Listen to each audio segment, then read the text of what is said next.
Prey, a completely decent film. Not an easy thing to do considering the lore of the Predator, the almost unstoppable being from another planet, the almost absolute monster who, funnily enough, always plays fair.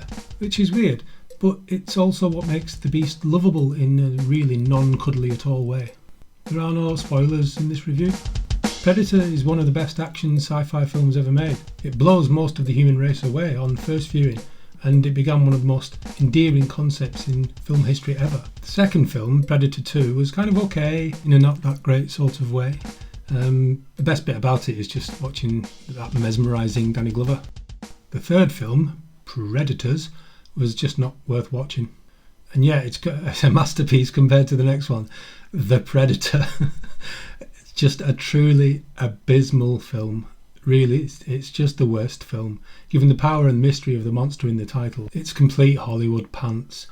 Oh look, a super predator. Let's make a super predator with dogs. Predadogs, they probably call them.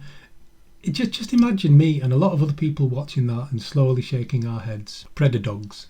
Spread a shite more like. I can imagine 10 men in a room somewhere, in like a really nice fancy room, fist bumping and touching willies when that idea came up. And these people are supposed to know what they're doing.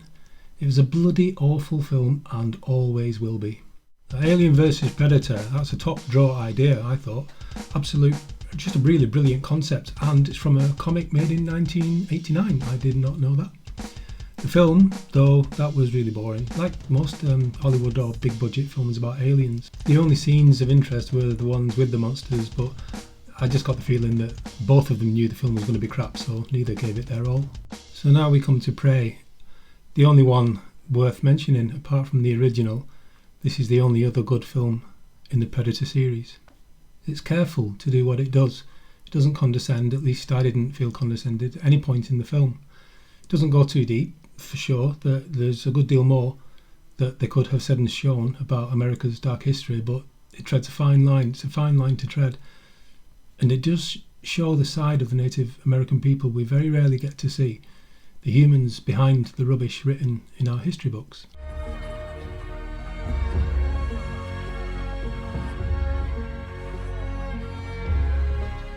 The cast and the acting is spot on. Everybody turned up to make this film. Everybody gave it their all. You can just tell. These are grown-up filmmakers, and though the Predator is the main attraction, they've built a strong and thoughtful storyline over the incredible premise. They've used the time to show us a great wrong, but not by force. The story shows the humans at their best and most admirable, a glimpse of what might have been. The production itself is also beautiful. Sound design is just top draw. The cast, I'm sure, read this script and thought, yeah, I want to be a part of this. Not everyone likes science fiction, and unless you've seen the original, nobody can be that bothered about Predator. But this film does a good job of telling two stories at once, one real and one make-believe, and in doing so promotes the monster as a piece of film legend very well. And it's about time. You were sleeping. I was waiting for it to circle back. There are moments of humour, unexpected, unwelcome, but moreover there's a sense of excited foreboding throughout, with loads of standout scenes of really good fighting, really realistic fighting. 99% of monster films have woeful stories about tedious families or some love thing going on.